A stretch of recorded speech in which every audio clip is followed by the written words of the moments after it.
Hello everyone. आज हम Indus valley civilisation के बारे में पढ़ेंगे। ठीक है, प्रीवियस क्लासेस में हमने प्री हिस्टोरिक पीरियड का ठीक है प्री हिस्टोरिक पीरियड का लिथिक एज हमने देखा। ठीक है, और लिथिक एज के बाद हमने चालकोलिथिक एज के बारे में पढ़ा, जिसमें हमने चालकोलिथिक एज को 3 पार्ट में डिवाइड किया था। ठीक है, एक था प्री हड़प्पन पीरियड, दूसरा था हड़प्पन पीरियड और तीसरा था पोस्ट हड़प्पन पीरियड। तो आज हम हड़प्पन पीरियड के टाइम में जो इंडस वैली सिविलाइजेशन डेवलप हुई उसके बारे में पढ़ेंगे। ठीक है, इंडस वैली सिविलाइजेशन या इसी को हड़प्पन सिविलाइजेशन बोलते हैं। हड़प्पन सिविलाइजेशन बोलते हैं। और इसका पीरियड आर्कियोलॉजिकल एविडेंस के आधार पे 2500 बीसी से 1750 बीसी माना जाता है। ठीक है, इसका पीरियड 2500 बीसी से 1750 बीसी माना जाता है। ठीक है, यानी 2500 बीसी से 1700 बीसी के बीच में 1750 बीसी के बीच में एक सिविलाइजेशन था जो कि one of the oldest civilization था वर्ल्ड का।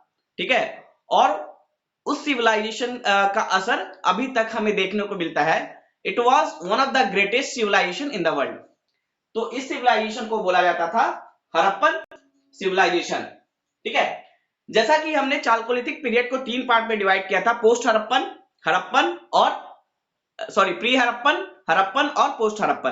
तो जिसमें सबसे इंपॉर्टेंट पीरियड कौन सा था? हड़प्पन पीरियड, यानी 2500 बीसी टू 1700 बीसी, क्योंकि इस पीरियड में एक one of the oldest civilization जो इंडिया का सिविलाइजेशन था वो था इंडस वैली सिविलाइजेशन डेवलप हुआ था। अब इसका पता हमें कब चला? इंडस वैली सिविलाइजेशन के बारे में हमें कब जानकारी मिली? ठीक है, तो 1922 में आर्कियोलॉजिकल एक्सकवेशन किया गया, मतलब आर्कियोलॉजिकल फाइंडिंग की गई। ठीक है, खनन किया गया और उस खनन में 1920 और 22 के बीच में यह पता चला कि हमारे यहां एक ऐसा सिविलाइजेशन था जो कि दुनिया का one of the oldest civilization था, सबसे पुराना सिविलाइजेशन में से एक था। ठीक है, और ये फाइंडिंग्स किसने किया था? ठीक है, ये फाइंडिंग किसने किया था? तो इसमें 2 इंपॉर्टेंट नाम हैं। ठीक है, सबसे पहले जो हड़प्पन साइट्स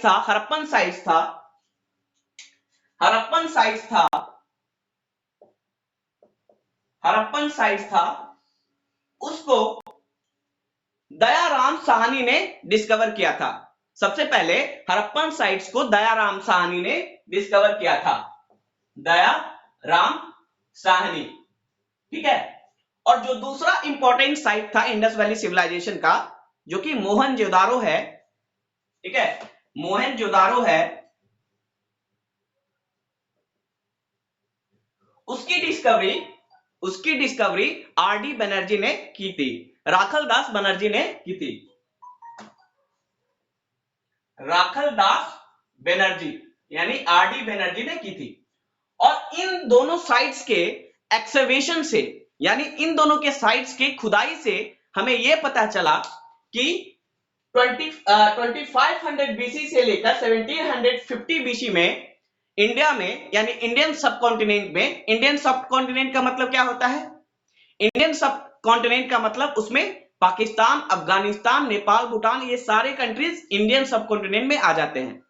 तो उस खुदाई से, यानी दयाराम साहनी के द्वारा जो हड़प्पन साइट की खुदाई की गई और राखलदास बनर्जी के द्वारा जो मोहनजोदारो साइट्स की खुदाई की गई, उससे यह पता चला कि हमारे यहाँ इंडियन सब कॉन्टिनेंट में 2500 बीसी से 1700 बीसी के बीच में एक बहुत ही पुराना सिविलाइजेशन था।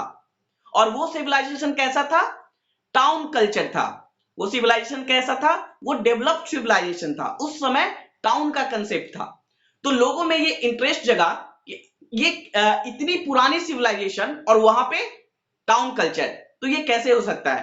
तो उसके बारे में फिर डिस्कवरी होने लगी, उसके बारे में फिर खोज होने लगा और एक सिविलाइजेशन हमारे सामने आया जिसको इंडस वैली सिविलाइजेशन बोला गया, जिसको इंडस वैली सिविलाइजेशन बोला गया। अब यहां पे बात आती है कि इसे इंडस वैली सिविलाइजेशन क्यों बोला जाता है, इसे इंडस वैली सिविलाइजेशन क्यों बोला जाता है या हड़प्पन सिविलाइजेशन क्यों बोला जाता है। देखिए, इंडस वैली सिविलाइजेशन इसलिए बोला जाता है क्योंकि इस सिविलाइजेशन का मैक्सिमम जो साइट था, यानी खनन के द्वारा मैक्सिमम जो चीजें हमें प्राप्त हुई, वो मैक्सिमम इंडस वैली रिवर के आसपास प्राप्त हुई। ठीक है, मैक्सिमम जो साइट्स था इस सिविलाइजेशन का, वो हमें कहां पे मिला? इंडस वैली रिवर के, इंडस रिवर के आसपास मिला। इसलिए इस सिविलाइजेशन को इंडस वैली सिविलाइजेशन बोला गया। लेकिन बाद में बहुत सारे साइट इंडस रिवर से काफी दूर भी मिले, जैसे महाराष्ट्र में, राजस्थान में, उत्तर प्रदेश में, पंजाब में। तो ये साइट्स इंडिया में थे और इंडस रिवर से ये काफी दूर थे। तो इसका मतलब इस सिविलाइजेशन का एक्सटेंट इंडस रिवर तक ना होकर उससे कहीं दूर तक था। तो बाद में जो आर्कियोलॉजिस्ट थे उन्होंने सवाल उठाया कि इसे इंडस वैली सिविलाइजेशन क्यों बोला जाना चाहिए, जब बहुत सारे साइट्स हमें ऐसे मिले हैं जो दूसरे रिवर के आसपास हैं और इंडस रिवर से काफी दूर हैं, तो फिर इसे इंडस वैली सिविलाइजेशन क्यों बोला जा रहा है। तो बाद में इसे हड़प्पन सिविलाइजेशन का नाम दिया गया। बाद में इसे हड़प्पन सिविलाइजेशन का नाम दिया गया। वो किस आधार पे था? हड़प्पन सिविलाइजेशन क्यों कहा गया इसे? क्योंकि जो पहला साइट मिला, जो फर्स्ट साइट मिला इस सिविलाइजेशन का, वो था हड़प्पा, जो कि रावी नदी पे था। जो फर्स्ट सिटी मिला, जो फर्स्ट साइट मिला हमें जहां पे इंडस वैली सिविलाइजेशन का एविडेंस मिलता है, वो था हड़प्पा। ठीक है, इसलिए इस सिविलाइजेशन को हड़प्पन सिविलाइजेशन बोला जाता है और यही सबसे एप्रोप्रिएट नाम है इंडस वैली सिविलाइजेशन का, क्योंकि सबसे पुराना साइट क्या था? हड़प्पा, और इसी के नाम पे इस सिविलाइजेशन का नाम हड़प्पन सिविलाइजेशन रखा गया। ठीक है, तो ये था why it is called Indus valley civilization और हड़प्पन सिविलाइजेशन। तो ये सिविलाइजेशन कैसा सिविलाइजेशन था? ये टाउन कल्चर था। यहाँ पे कैसा कल्चर था? Town culture. मैंने बताया था आपको, चालकोलिथिक टाइम में जो 3 फेज थे, प्री हड़प्पन, हड़प्पन और पोस्ट हड़प्पन। तो प्री हड़प्पन और पोस्ट हड़प्पन दोनों में रूरल कल्चर था, लेकिन जो हड़प्पन पीरियड था जिसमें इंडस वैली सिविलाइजेशन था या हड़प्पन सिविलाइजेशन था, वहां पे टाउन कल्चर था। ठीक है, और Harappan civilization was the contemporary of 2 other oldest civilization, that was Mesopotamian and Egyptian civilization।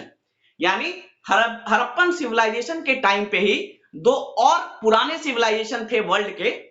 एक था मेसोपोटामियन सिविलाइजेशन और दूसरा था इजिप्टियन सिविलाइजेशन। ठीक है, यानी हड़प्पन सिविलाइजेशन, मेसोपोटामियन सिविलाइजेशन और इजिप्टियन सिविलाइजेशन तीनों एक ही टाइम पीरियड, और तीनों बाद में हम देखेंगे कि इनके बीच ट्रेड का हमें एविडेंस मिलता है, यानी इन तीनों सिविलाइजेशन के बीच में ट्रेड होता था।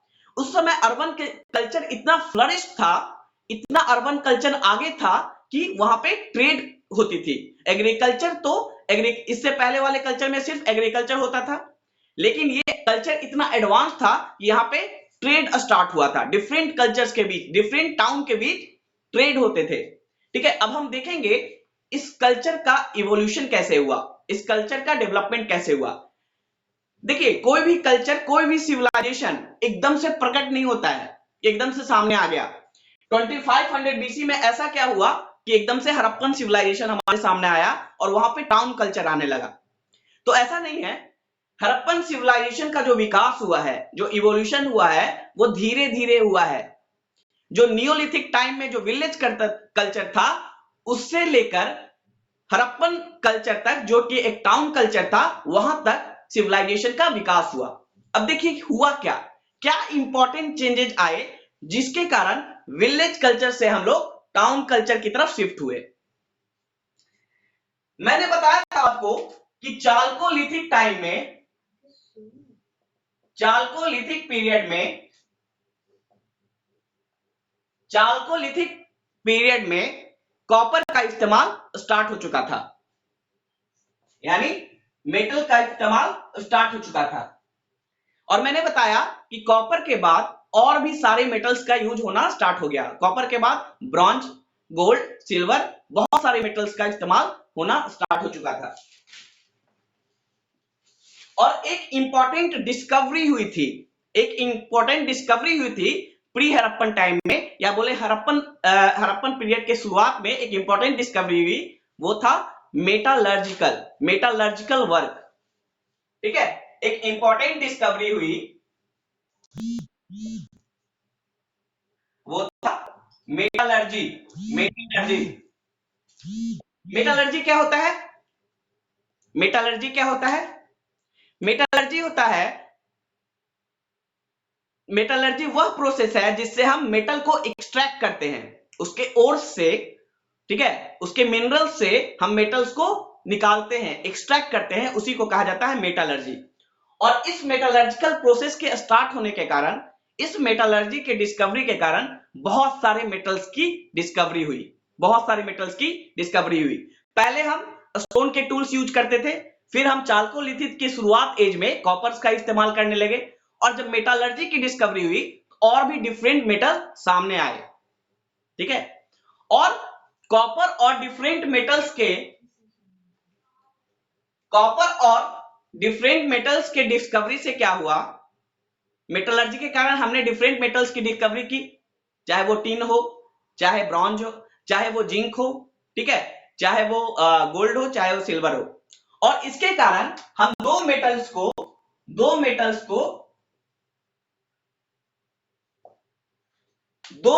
को अमलगेट करने में पॉसिबल हो पाए। यानी हमने क्या किया, दो मेटल्स को आपस में मिक्स करना स्टार्ट किया। हमने ऐसा क्यों किया? ताकि उस मेटल्स के स्ट्रेंथ को बढ़ाया जा सके, उस मेटल्स के एफिशिएंसी को बढ़ाया जा सके, उस टूल को और मजबूत बनाया जा सके। जैसे हमने क्या किया, हमने कॉपर के बाद टिन की डिस्कवरी की, गोल्ड की डिस्कवरी की, सिल्वर की डिस्कवरी की, उसके बाद हमने कॉपर के साथ टिन मिलाना स्टार्ट कर दिया। ठीक है, कॉपर के साथ जिंक को मिलाना स्टार्ट कर दिया, और इस तरह से हमने, ठीक है, एलॉय का फॉर्मेशन किया। इस तरह से हमने ब्रॉन्ज की डिस्कवरी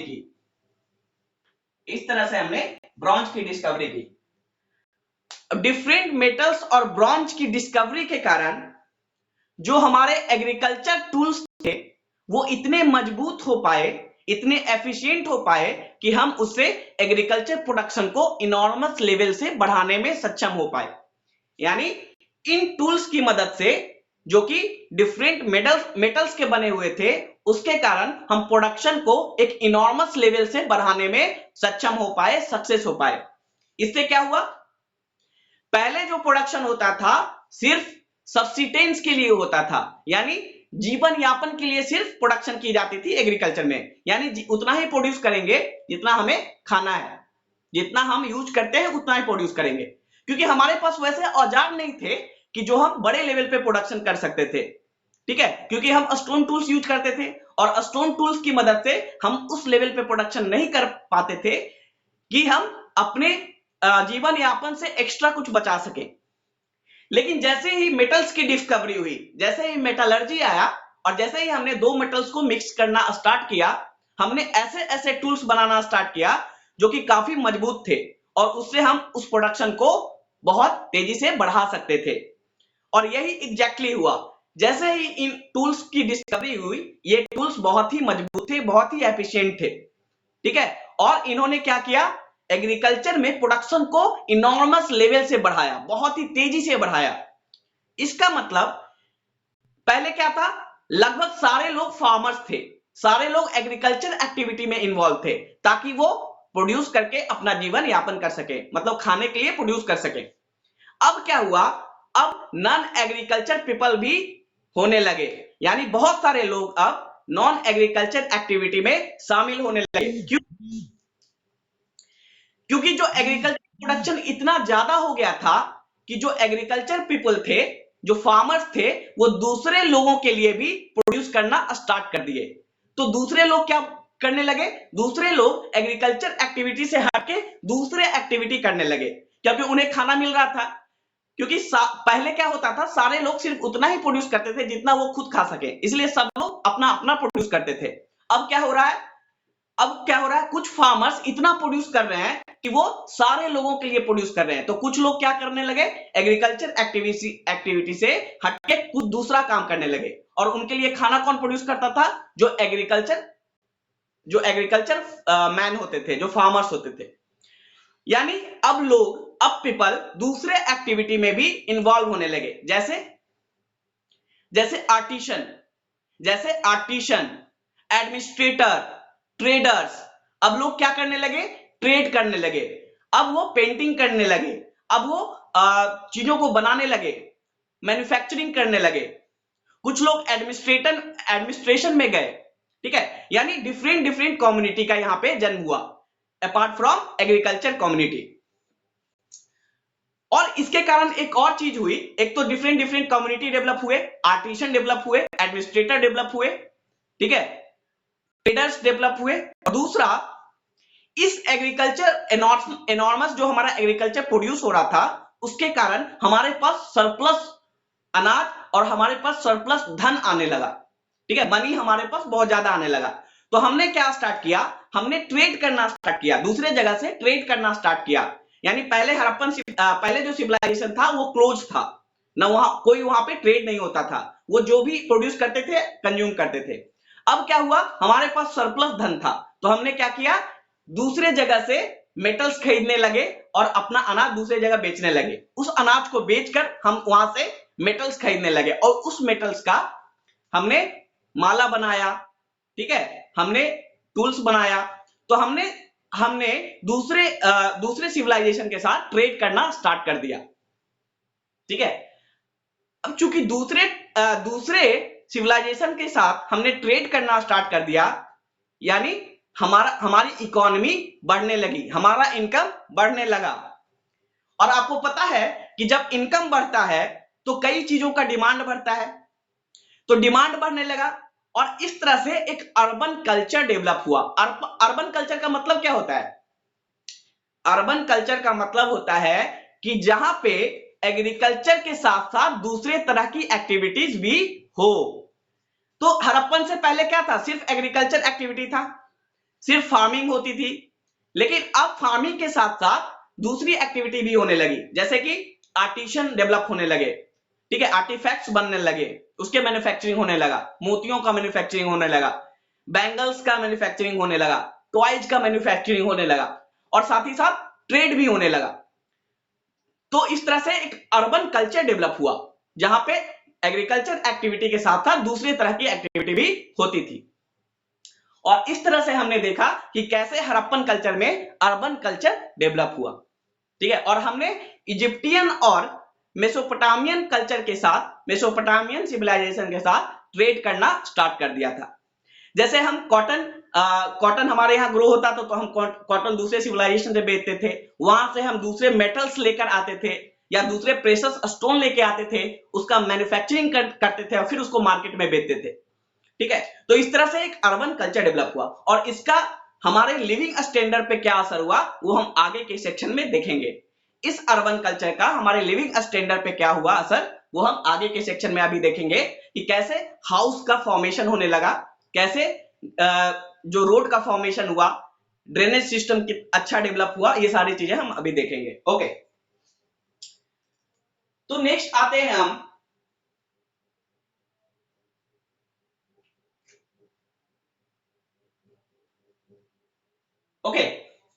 एक और इंपॉर्टेंट यहां पे फैक्ट है कि जिस समय हड़प्पन सिविलाइजेशन एग्जिस्ट कर रहा था, जिस समय इंडस वैली सिविलाइजेशन एग्जिस्ट कर रहा था, यानी 2500 बीसी से 1715 बीसी के बीच में, उसी समय इंडिया के कुछ दूसरे पार्ट में विलेज कल्चर भी एग्जिस्ट कर रहा था। इंडस वैली सिविलाइजेशन कैसा था? अर्बन कल्चर था। लेकिन वो पूरे इंडिया में, पूरे रीजन में फैला हुआ नहीं था, कुछ ही रीजन में प्रेजेंट था। इंडस वैली सिविलाइजेशन कुछ ही रीजन में था। बाकी जो रीजन थे जैसे साउथ इंडिया या फिर ईस्ट इंडिया, यहां पे अभी भी रूरल कल्चर था। तो इन्हें क्या बोला जाता है? Non Harappan civilization, non Harappan culture. ठीक है, इन्हें क्या बोला जाता है? नॉन हड़प्पन सिविलाइजेशन या नॉन हड़प्पन कल्चर।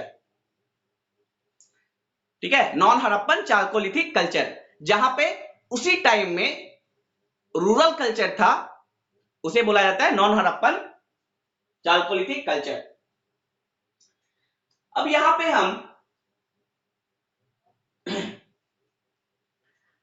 हम इसके ओरिजिन की बात करेंगे और हड़प्पन कल्चर को हम 3 पार्ट में डिवाइड करेंगे। हड़प्पन कल्चर को हम, यानी इंडस वैली सिविलाइजेशन को हम 3 पार्ट में डिवाइड कर सकते हैं। ठीक है, पहला है early Harappan phase, early Harappan phase. दूसरा है mature Harappan phase, mature Harappan phase.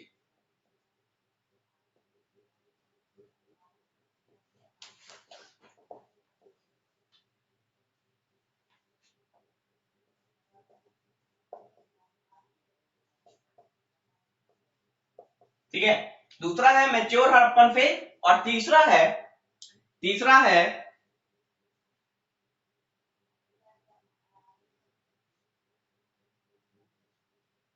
Late Harappan phase, late Harappan phase. Okay, यानी पूरे हड़प्पन सिविलाइजेशन को, पूरे इंडस वैली सिविलाइजेशन को हम 3 पार्ट में डिवाइड कर सकते हैं। मैंने क्या बताया, हड़प्पन सिविलाइजेशन ऐसा नहीं है कि एकदम से प्रकट हो गया, उसका धीरे धीरे विकास हुआ, धीरे धीरे एवोल्यूशन हुआ। तो उस आधार पे हम बता सकते हैं कि हड़प्पन सिविलाइजेशन को हम 3 पार्ट में डिवाइड कर सकते हैं। एक था हड़प्पन सिविलाइजेशन, दूसरा था मैच्योर हड़प्पन सिविलाइजेशन और तीसरा था लेट हड़प्पन फेज। तो तीनों का पीरियड अलग अलग है। इसमें हम लिख सकते हैं अर्ली हड़प्पन फेज में लिख सकते हैं 3500 बीसी से 3500 BC to 2600 BC. Mature Harappan phase को लिख सकते हैं 2600 बीसी टू 1900 बीसी और लेट हड़प्पन फेज को लिख सकते हैं 1900 बीसी टू 1400 बीसी। ठीक है, ओके। अब देखिए अर्ली हड़प्पन फेज का मतलब क्या है, अर्ली हड़प्पन फेज क्यों बोल रहे हैं? अर्ली मतलब प्रारंभिक। ठीक है, प्रारंभिक यानी प्रारंभ में क्या हुआ, हड़प्पन फेज के प्रारंभ में क्या हुआ, सिविलाइजेशन का की क्या स्टेटस थी। ठीक है, तो अर्ली हड़प्पन फेज में क्या हुआ कि इसमें टाउन प्लानिंग स्टार्ट हो चुका था, यानी एग्रीकल्चर के साथ साथ नॉन एग्रीकल्चर एक्टिविटी भी स्टार्ट हो चुका था। ठीक है, और नॉन एग्रीकल्चर एक्टिविटी स्टार्ट होने के कारण हम टाउन की प्लानिंग करने लगे थे, क्योंकि हमें ट्रेड करने के लिए एक अर्बन एरिया चाहिए था। हमें ट्रेड करने के लिए कैसा चाहिए? अभी भी शहरों में ही ट्रेड होता है, मार्केट कहां होता है जनरली? मार्केट कहां होता है? जनरली टाउन में होता है। तो उस समय जब हम ट्रेड करने लगे और दूसरे एक्टिविटी करने लगे तो हमें कैसा जगह चाहिए था? एक टाउन चाहिए था, एक शहर चाहिए था, जहां पे हम ट्रेड सेंटर बना सके, जहां पे हम मार्केट बना सके, जहां पे सामान को बेचा खरीदा जा सके। तो इसलिए हमने अर्ली हड़प्पन फेज में नॉन एग्रीकल्चर एक्टिविटी स्टार्ट हो चुका था, इसलिए हमने अर्ली हड़प्पन फेज में टाउन प्लानिंग करना स्टार्ट कर दिया। तो अर्ली हड़प्पन फेज का जो फीचर्स था वो क्या था? It was marked by some town planning. ठीक है, अर्ली हड़प्पन फेज में हम क्या लिखेंगे? It was marked bye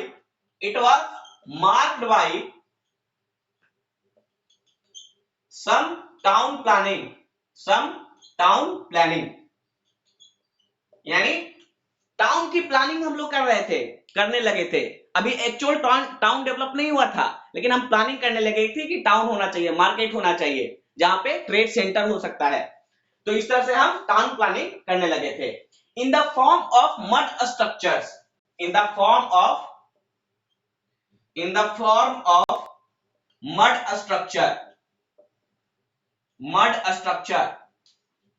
elementary trade, arts and craft. अब देखिए इसको समझिए। तो अर्ली हड़प्पन में क्या हुआ, हम लोग टाउन का प्लानिंग करना स्टार्ट कर दिए, लेकिन शुरू का जो टाउन था जो हम प्लान कर रहे थे वो कैसा था, मड स्ट्रक्चर था। मैं यानी मिट्टी के घर ही बने थे, हमें ब्रिक्स का नॉलेज नहीं हुआ था, हमें ईंट का नॉलेज नहीं हुआ था, तो हम मड यानी मिट्टी के ही घर का प्लानिंग कर रहे थे। ठीक है, अर्ली इसमें। और साथ ही साथ एलिमेंट्री ट्रेड, यानी एलिमेंट्री ट्रेड का मतलब लोकल लेवल पे हम ट्रेड स्टार्ट करने की सोच रहे थे, उसी का प्लानिंग कर रहे थे। आर्ट्स एंड क्राफ्ट का मतलब जैसे बैंगल्स बनाना, मोती बनाना, माला बनाना, ये एलिमेंट्री जो आर्ट्स एंड क्राफ्ट होते हैं वो हम सोच रहे थे कि यहाँ पे एक टाउन में ये सब चीजें होगी। तो अर्ली आपसे अगर पूछता है एग्जाम में कि अर्ली हड़प्पन फेज में जो हाउसेस होते थे वो कैसे बने होते थे, तो हम वहां पे मारेंगे कि वहां पे हम आंसर देंगे कि मड के बने हुए थे। ठीक है, और जो ट्रेड था वो एलिमेंट्री ट्रेड था, यानी लोकल लेवल पे रीजनल ट्रेड था, बहुत ही एक्सटेंसिव ट्रेड नहीं स्टार्ट हुआ था। ठीक है, दूसरा है मेच्योर हड़प्पन पीरियड, 2600 बीसी से 1900 बीसी। मेच्योर का मतलब इस तरह इस टाइम पे हड़प्पन पीरियड अपने जेनिथ पे था। जेनिथ का मतलब होता है सबसे ऊंचाई पे था। ठीक है, मेच्योर हड़प्पन टाइम में सिविलाइजेशन कैसा था, जेनिथ पे था, यानी सबसे ऊंचाई पे था, सबसे सक्सेसफुल था। तो मेच्योर हड़प्पन टाइम में इसके क्या कैरेक्टरिस्टिक था, it was the period in which we notice well developed town, यानी इस समय कैसा था, वेल डेवलप्ड टाउन, यानी पूरी जो टाउन होते थे, जो शहर होते थे वो पूरी तरह विकसित होने लगे। ठीक है, पूरी तरह विकसित हो गए, जो हम शहर की परिकल्पना कर सकते हैं वो सारी फीचर्स थी यहाँ पे। ठीक है, well developed town, burnt brick structure, burnt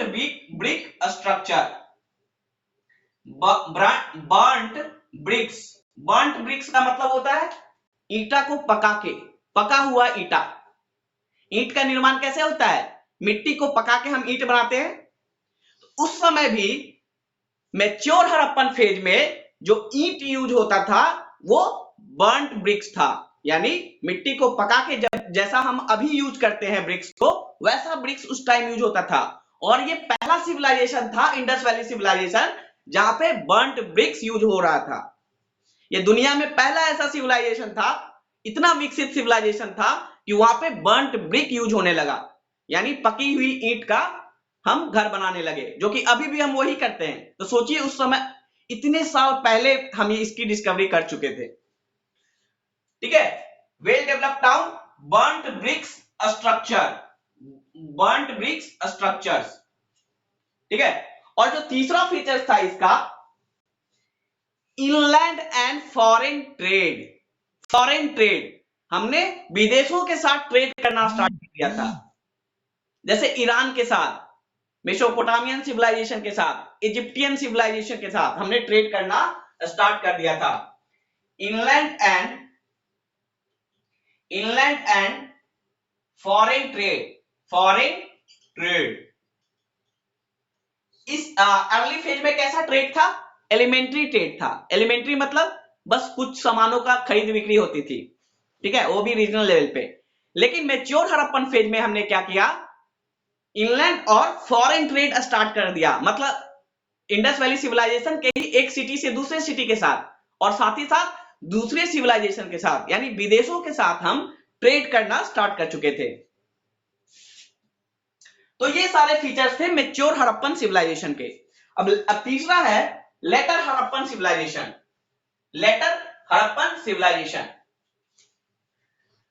तो लेट हड़प्पन फेज का क्या कैरेक्टरिस्टिक था, ठीक है, क्या कैरेक्टरिस्टिक था, it was a phase of decline. It was a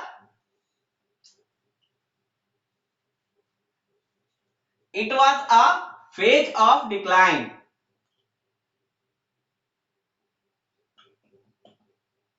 ठीक है, it was a phase of decline during which many cities were abandoned. Many cities were abandoned. ठीक है, मतलब नष्ट हो चुके थे. ये कैसा फेज था? इसमें डिक्लाइन होने लगा था. जो अर्बन कल्चर था वो डिक्लाइन होने लगा था, वो घटने लगा था. बहुत सारे सिटीज अबंडन्ड हो गए थे, बर्बाद हो गए थे, नष्ट हो गए थे. अब उसकी क्या वजह है? अब वो सिटीज क्यों नष्ट हो रहे थे, इसका कारण अभी किसी को नहीं पता. बहुत सारे इसके पीछे थ्योरीज हैं, बहुत सारी थ्योरीज हैं. कई हिस्टोरियन का कई तरह की मान्यताएं हैं. कुछ लोगों का कहना है कि फ्लड आया था, कुछ लोगों का कहना है कि आग लगा था, कुछ लोगों का कहना है कि आर्यंस ने अटैक कर दिया था. लेकिन अभी भी कोई भी थ्योरी प्रॉमिसिंग नहीं है, यानी उसको हम सच नहीं मान सकते हैं. ठीक है, तो ये कैसा फेज था? इसमें डिक्लाइन स्टार्ट होना, डिक्लाइन शुरू हो गया था और मेनी सिटीज वेर अबंडन्ड, मतलब जो मैक्सिमम बहुत सारे सिटीज नष्ट हो चुके थे.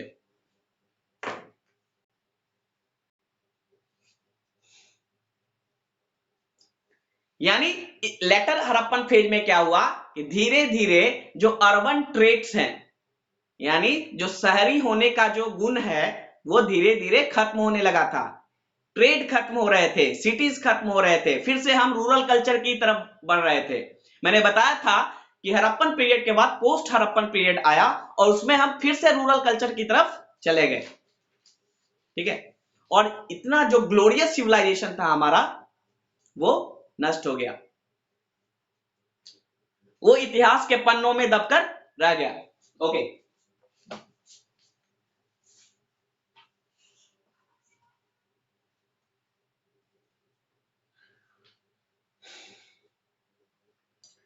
अब हम यहां पे ज्योग्राफिकल एक्सटेंट देखते हैं. हड़प्पन सिविलाइजेशन का ज्योग्राफिकल एक्सटेंट क्या था, मतलब भौगोलिक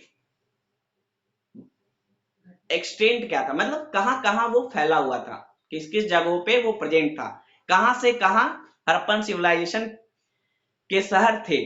ठीक है, उनका ज्योग्राफिकल विस्तार क्या था, उनका भौगोलिक विस्तार क्या था, उनका ज्योग्राफिकल एक्सटेंट क्या था.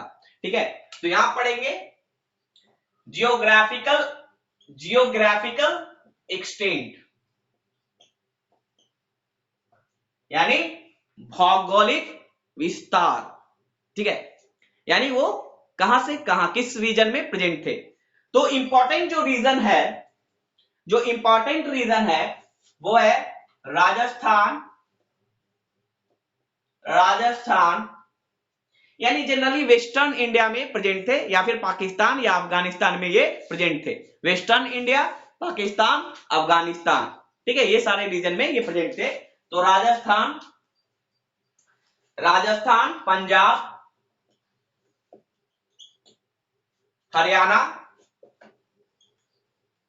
हरियाणा, गुजरात, महाराष्ट्र,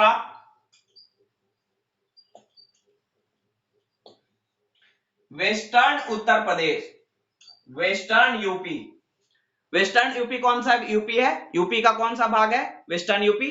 देखिए, ईस्टर्न यूपी का बॉर्डर बिहार के साथ मिलता है, यानी बिहार के बॉर्डर के आसपास जो यूपी है वो ईस्टर्न यूपी है. ठीक है, ईस्टर्न यूपी. वेस्टर्न यूपी कौन सा रीजन है? जैसे मथुरा वाला रीजन है, मथुरा, मेरठ, ये सब जो रीजन है वो वेस्टर्न यूपी का रीजन है. और आप देखेंगे, अगर वेस्टर्न यूपी में आप गए होंगे, मैं गया हूं वहां पे, तो आप देखेंगे कि वेस्टर्न यूपी में जो कल्चर है वो आपको यूपी का कल्चर नहीं मिलेगा, वो आपको हरियाणा का कल्चर ज्यादा इंफ्लुएंस करेगा, राजस्थान का कल्चर ज्यादा इंफ्लुएंस करेगा. मतलब वेस्टर्न यूपी राजस्थान और हरियाणा से सटा हुआ है. तो ये जो हड़प्पन वैली सिविलाइजेशन था वो वेस्टर्न यूपी में ज्यादा प्रेजेंट था. तो अगर ऑप्शन में आता है यूपी, तो वहां पे अगर वेस्टर्न और ईस्टर्न यूपी रहेगा तो आपको वेस्टर्न यूपी सिलेक्ट करना है. ठीक है, क्योंकि जो हड़प्पन कल्चर था वो वेस्टर्न यूपी में प्रेवलेंट था. उसके बाद है पाकिस्तान, यानी मैक्सिमम साइट, बहुत सारे साइट हमें पाकिस्तान से मिलते हैं, जैसे हड़प्पा, हड़प्पा पाकिस्तान में है, मोहनजोदारो ये भी पाकिस्तान में स्थित है, ठीक है, सिंध वाले रीजन में, हड़प्पा मोहनजोदारो तो ये पाकिस्तान में है। उसके बाद some part of Afghanistan, some part of Afghanistan, Makran region है अफगानिस्तान में, some part of Afghanistan, some part of Afghanistan. उसके बाद तो ये इंपॉर्टेंट साइट थे, ये सबसे इंपॉर्टेंट साइट थे हड़प्पन के, ये इंपॉर्टेंट रीजन था, ये रीजन था जहां पे हड़प्पन सिविलाइजेशन प्रेजेंट था। बाकी जगहों पे उसी टाइम पे रूरल कल्चर था, तो उसे नॉन हड़प्पन चारकोलिथिक कल्चर बोलते हैं, नॉन हड़प्पन। बाकी जगहों पे इनके अलावा जो रीजन था इंडिया में, वहां पे उसी टाइम में, ठीक है, रूरल कल्चर था और उसको नॉन हड़प्पन चारकोलिथिक कल्चर बोलते हैं, ठीक है। तो हमने देखा कि ये इसका ज्योग्राफिकल एक्सटेंट था, भौगोलिक विस्तार था। आपका क्या टास्क है कि इन सारे रीजन को आपको मैप पे लोकेट करना है और देखना है कि ये रीजन किधर आते हैं, इंडिया के किस पार्ट में आते हैं और कहां पे ये लोकेटेड है। ओके, अब हम इसके इंपॉर्टेंट साइट्स के बारे में पढ़ेंगे, इंपॉर्टेंट साइट्स के बारे में पढ़ेंगे।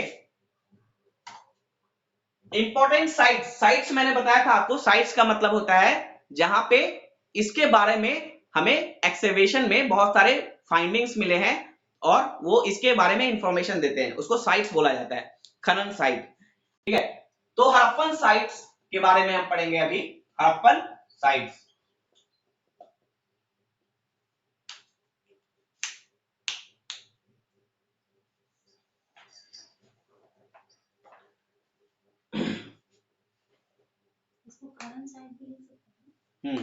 जो खुदा से करते हैं, right, you can write, okay. तो इंपॉर्टेंट हड़प्पन साइट्स में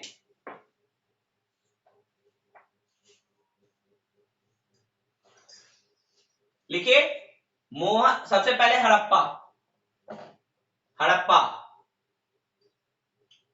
ये सबसे पुराना साइट है जहां सबसे पहले हमें एविडेंस मिला था, हड़प्पा, और ये पाकिस्तान में स्थित है। पाकिस्तान में किस रिवर पे है ये?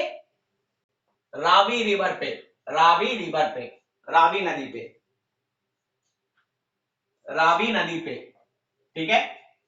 दूसरा है मोहनजोदारो, मोहनजोदारो ये भी पाकिस्तान में है, ये भी पाकिस्तान में है। किस नदी के किनारे है, किस नदी के तट पे है? सिंधु नदी, यानी इंडस रिवर, इंडस रिवर, ठीक है। तीसरा इंपॉर्टेंट साइट है रोपर, रोपर ये हमारे यहां पंजाब में है, मतलब इंडिया में जो पंजाब, आपको पता होगा पंजाब पाकिस्तान में भी है और इंडिया में भी है। तो ये जो रोपर है वो मतलब इंडिया में जो पंजाब है वहां पे स्थित है, पंजाब, ठीक है। और ये किस नदी के किनारे है? ये सतलज रिवर के किनारे बसा था, ये सतलज रिवर के किनारे बसा था, सतलज। नेक्स्ट इंपॉर्टेंट साइट्स है मांडा, मांडा, मांडा, मांडा जो है वो कश्मीर में है, वो जम्मू एंड कश्मीर में है मांडा, और ये चिनाब पे है, चिनाब। देखिए ये रिवर्स पूछा जाता है एग्जाम में आपसे कि डिफरेंट साइट्स का नाम देगा या मैच करने के लिए देगा, वो किस रिवर के किनारे थे, किस रिवर पे बसे थे। तो ये सारे इंपॉर्टेंट नाम है आपके लिए, मांडा। नेक्स्ट है कालीबंगन, कालीबंगन, कालीबंगन राजस्थान में है, राजस्थान। ये किस नदी पे है? ये घग्गर होगा, ये घग्गर रिवर पे है, घग्गर, घग्गर रिवर। घग्गर रिवर के बारे में एक बहुत अच्छी इंपॉर्टेंट यहाँ पे इंफॉर्मेशन है कि घग्गर रिवर को एक माइथोलॉजिकल रिवर बोला जाता है, यानी ये उस टाइम बहा करता था, अब घग्गर रिवर एग्जिस्ट नहीं करता, ठीक है। इसे बोला जाता है माइथोलॉजिकल रिवर, और इसी को सरस्वती रिवर बोला जाता है। घग्गर को ही सरस्वती रिवर, जो आपने सुना होगा कि गंगा यमुना सरस्वती, उसमें जो सरस्वती रिवर है वो घग्गर रिवर को ही बोला जाता है, और वो डिसअपियर हो चुका है। यस, वो लुप्त हो चुका है, और इसे माइथोलॉजिकल रिवर भी बोला जाता है। तो घग्गर रिवर, तो कालीबंगन किस नदी पे था? घग्गर रिवर पे।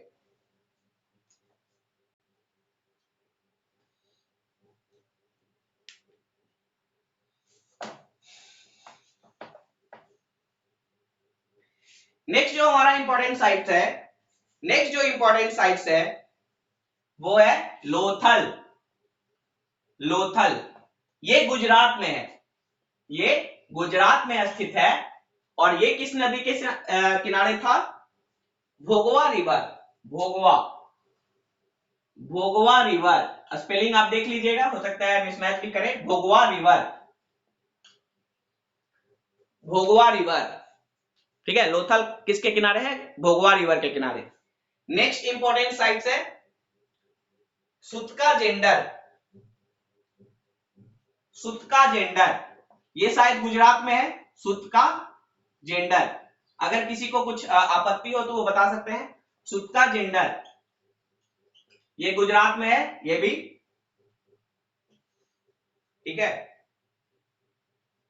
और ये दासक रिवर के किनारे है। दासक, दासक रिवर, दस किया दासक रिवर।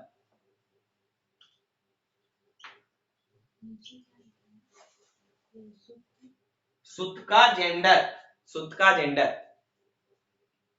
ठीक है। नेक्स्ट इंपॉर्टेंट साइट है आलमगीरपुर। आलमगीरपुर, ठीक है। ये भी इंपॉर्टेंट साइट है हमारे लिए एग्जाम पॉइंट ऑफ व्यू से।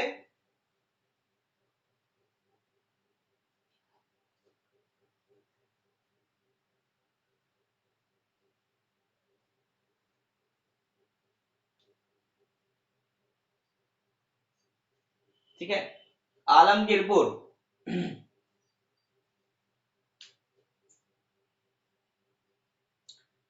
सॉरी, सुतका जेंडर ये है पाकिस्तान में, वही मुझे लग रहा था, ये पाकिस्तान में है। सुतका जेंडर पाकिस्तान में है। सुतका जेंडर पाकिस्तान में है, नियर पाकिस्तान ईरान बॉर्डर, ठीक है। आलमगीरपुर यूपी में है, वेस्टर्न उत्तर प्रदेश में है। आलमगीरपुर वेस्टर्न उत्तर प्रदेश में है, ठीक है। और ये किस रिवर पे है? हिंडन, हिंडन रिवर, हिंडन, हिंडन रिवर,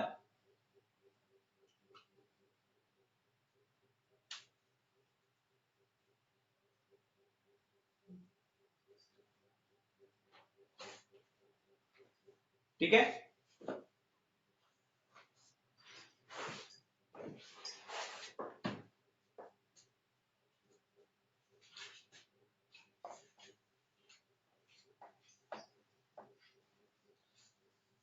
एक और इंपॉर्टेंट साइट है आपके लिए बनावली। बनावली, बनावली राजस्थान में है, राजस्थान। और ये किस रिवर पे है? तो बनावली ये भी घग्गर रिवर पे है, ये भी घग्गर रिवर पे है, घग्गर रिवर पे है। सॉरी, बनावली हरियाणा में, सॉरी, बनावली हरियाणा में, यस, राइट, हरियाणा। ये भी घग्गर रिवर पे है।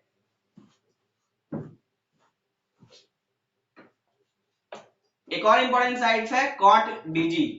कॉट डीजी ये पाकिस्तान में है। कॉट डीजी कहाँ है? पाकिस्तान में। और ये है आपका इंडस रिवर पे।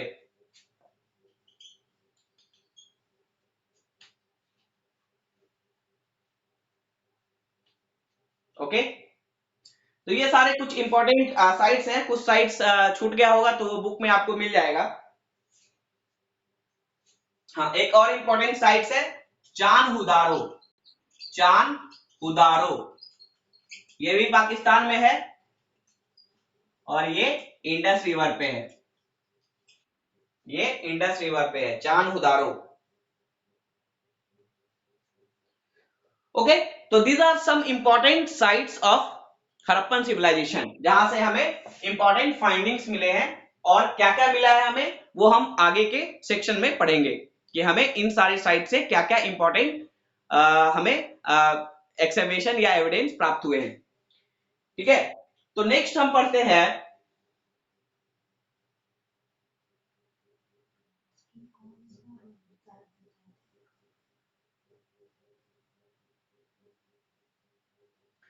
Town planning. ठीक है, तो यहां पे हम इंपॉर्टेंट पढ़ेंगे कि कहां से हमें क्या मिला है। ठीक है, तो उसके पहले हम टाउन प्लानिंग के बारे में पढ़ते हैं, ताकि हमें पता चले कि उनके टाउन प्लानिंग में क्या क्या चीजें थी, और जब हम फाइंडिंग्स पढ़ें कि कहां किस साइड से क्या मिला है, तब हमें समझ में आया वो चीजें। तो सबसे पहले हम टाउन प्लानिंग पढ़ेंगे, उसके बाद हम देखेंगे कि हड़प्पन के डिफरेंट साइड से हमें क्या प्राप्त हुआ है। तो सबसे पहले हम टाउन प्लानिंग की बात पढ़ेंगे कि हड़प्पन सिविलाइजेशन के टाइम में टाउन प्लानिंग कैसी थी। बोला जाता है कि हड़प्पन के टाइम में जो टाउन प्लानिंग थी वो बहुत ही एडवांस लेवल की थी, यानी हम टाउन के बारे में जो भी चीजें सोच सकते हैं वो उस समय मौजूद था। तो सबसे बहुत ही इंपॉर्टेंट ये पार्ट है टाउन प्लानिंग।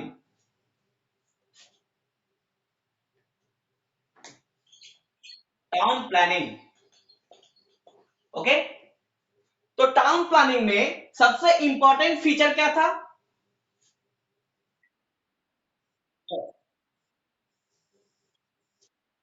सबसे इंपॉर्टेंट क्या था कि ये जो टाउन प्लानिंग था उसमें इंफॉर्मेटिव देखने को मिलती है हमें, यानी मैक्सिमम टाउन में आपको यूनिक फीचर्स मिलेंगे, मैक्सिमम टाउन में आपको एक जैसा फीचर मिलेगा। जैसे जैसे जो ग्रिड सिस्टम होता था रोड का वो आपको मिलेगा, ड्रेनेज सिस्टम आपको मिलेगा, सीटाडेल आपको मिलेगा, ये सारी चीजें मैं यहां डिस्कस करूंगा। तो मैक्सिमम टाउन में एक जैसा फीचर्स, आपको कई सारे एक जैसे फीचर्स मिलेंगे सारे टाउन में। इसीलिए बोला जाता है कि जो हड़प्पन सिविलाइजेशन के टाइम में जो टाउन प्लानिंग होती थी उसमें इंफॉर्मेटिव मिलता है। ठीक है,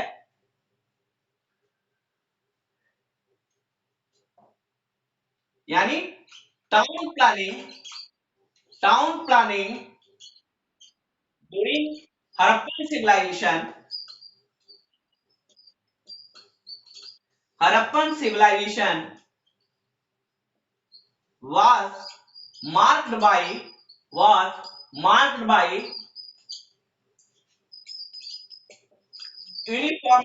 यूनिफॉर्मिटी, यानी यूनिफॉर्मिटी हमें मिलता है, हर टाउन में हमें एक जैसा टाउन प्लानिंग मिलता है।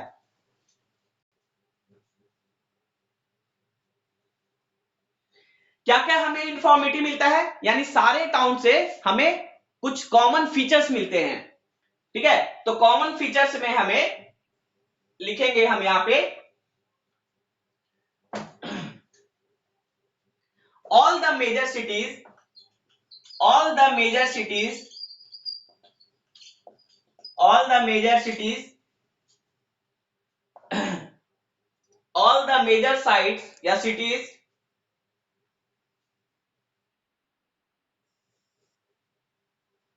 ठीक है।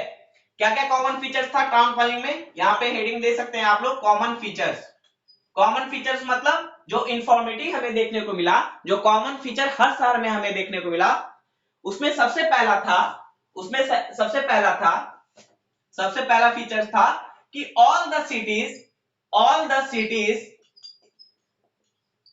all the cities were divided into two parts। ठीक है, all the cities were divided into two parts। ठीक है, एक था सीटाडेल, ठीक है, अ सीटाडेल, ठीक है, अ सीटाडेल और lower town, a citadel and lower town, lower town. यानी हड़प्पन सिविलाइजेशन के टाइम में जितने भी सिटीज थे उसे वो दो पार्ट में डिवाइड थे, एक सीटाडेल और दूसरा लोअर टाउन। सीटाडेल क्या होता था, जो अपर टाउन था, यानी ऊंचाई पे, टाउन का वह पार्ट जो ऊंचाई पे होता था उसे सीटाडेल बोलते थे। और उस सीटाडेल में जो इन्फ्लुएंशियल लोग होते थे, जो रूलिंग क्लास होता था वो रहता था। यानी बड़े लोग रहते थे उस सिटाडेल में। तो हर एक टाउन में आपको मिलेगा कि उसमें हर सिटी में दो पार्ट होता था। एक सिटाडेल होता था जो कि ऊंचाई पे होता था, ऊंचाई पे, ठीक है, और दूसरा होता था लोअर टाउन जहां पे कॉमन पीपल रहते थे। तो सिटाडेल में इन्फ्लुएंशियल पीपल रहते थे, रूलिंग क्लास रहते थे, और नीचे में कॉमन मैन रहते थे, लोअर टाउन उसको बोला जाता था, नीचे वाले को। तो हड़प्पन सिविलाइजेशन के लगभग हर सिटी में ये हमें देखने को मिलता है।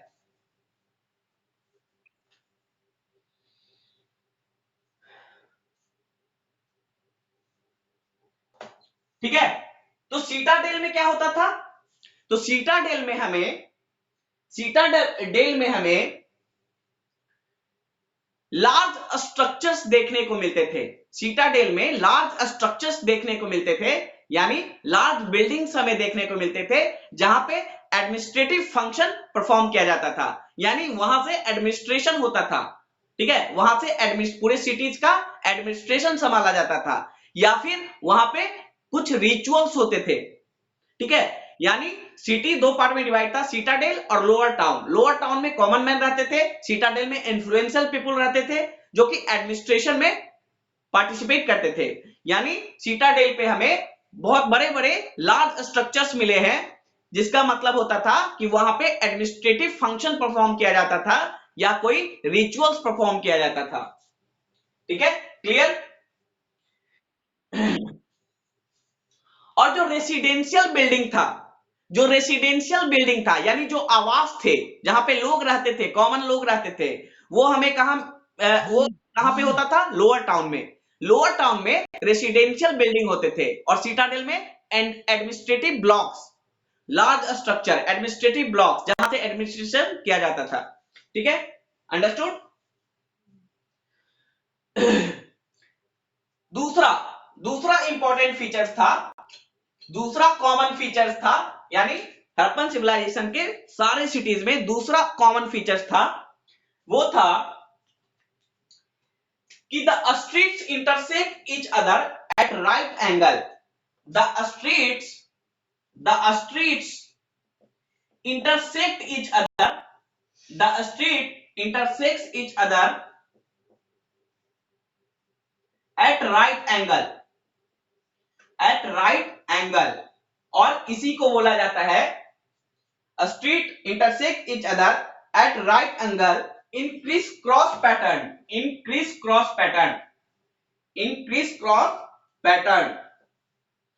और इसी को बोला जाता है grid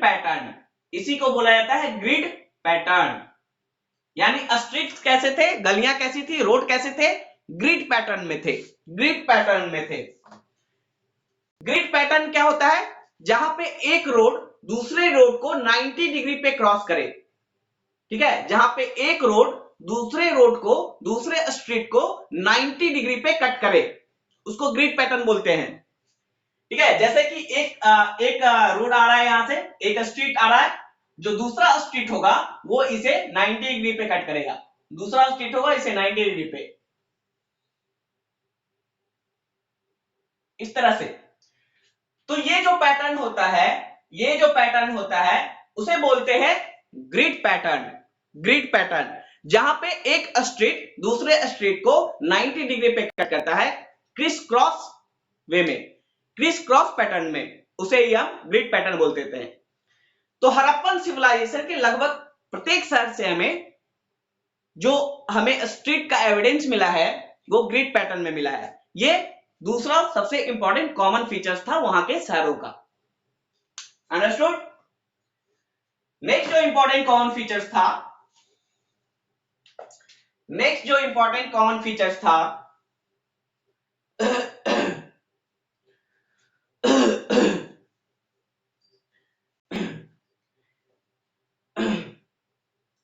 okay,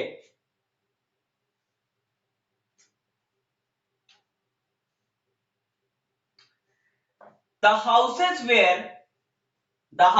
were built of burnt bricks, यानी जो घर बने हुए रहते थे वो ईंट के बने हुए रहते थे। जली हुई ईंट के बने हुए रहते थे, बर्न्ड ब्रिक्स का बना होता था और वो काफी मजबूत होते थे और उसी बर्न्ड ब्रिक्स का इस्तेमाल हम अभी भी घर बनाने में करते हैं। ठीक है, तो the houses were built of burnt bricks. Okay, clear?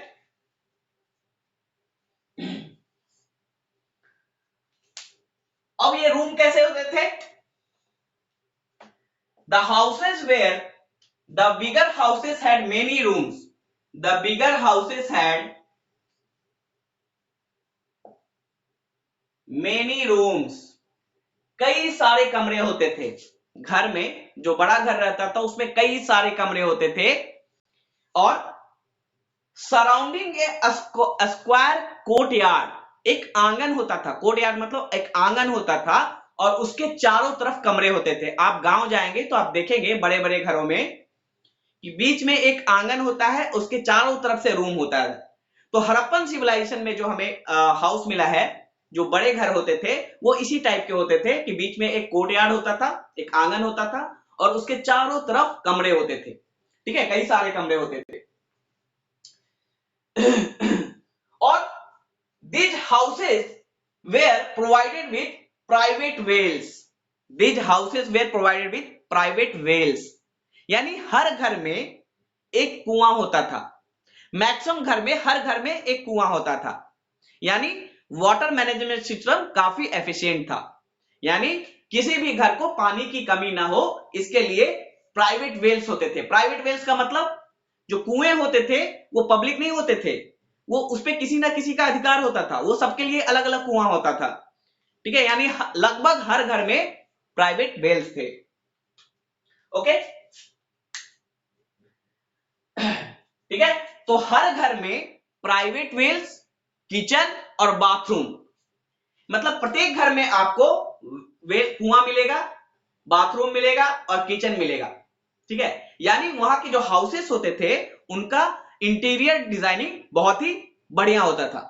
ठीक है, यानी हर चीज के लिए वहां पे, हर एक्टिविटी के लिए जगह बनाया जाता था। जैसे किचन, खाना बनाने के लिए अलग एक रूम होता था किचन, और वहीं से किचन का कंसेप्ट अभी तक हम कैरी कर रहे हैं। और हर घर में बाथिंग प्लेटफॉर्म या बाथरूम होता था अलग से।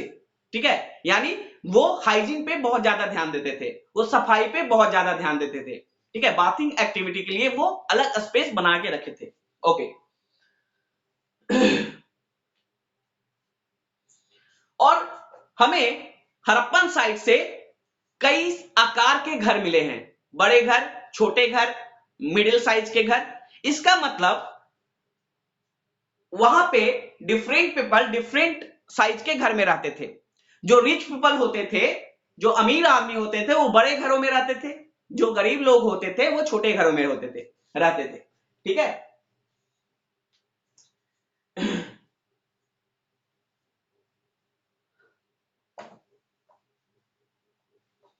नेक्स्ट जो कॉमन फीचर्स है, ड्रेनेज सिस्टम।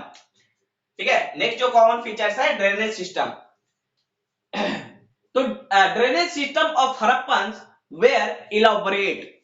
ड्रेनेज सिस्टम कैसा था? इलॉबरेट था, यानी फैला हुआ था। यानी ड्रेनेज सिस्टम उनका कैसा था? बहुत ही एफिशिएंट था। ऐसा नहीं कि कहीं से नाली निकाल दिए, वो प्रॉपर प्लानिंग करके ड्रेनेज सिस्टम बनाते थे कि घर से पानी निकलेगा एक छोटे होल से, वो एक बड़े मेन होल में जाएगा और उस बड़े मेन होल से दूसरे जगह डिस्चार्ज होगा। तो इस तरह से ड्रेनेज सिस्टम उनका काफी एलोबरेट था, मतलब काफी फैला हुआ था। ठीक है, हर घर से छोटे होल के थ्रू वो वाटर आता था, वेस्ट वाटर। ठीक है, और वो बड़े मेन होल में जाता था और मेन होल के थ्रू वो शहर के बाहर निकलता था। तो काफी इलॉबरेट और एक्सटेंसिव उनका ड्रेनेज सिस्टम था। Every house had drains. हर घर में एक नाली होती थी जो स्ट्रीट ड्रेन्स में खुलती थी, यानी गली में जो बड़ी नाली है उसमें खुलती थी उनकी, घर से जो नालियां निकलती थी। ठीक है, and the drains were covered with manholes. The drains were covered with manhole bricks और स्टोन स्लैब।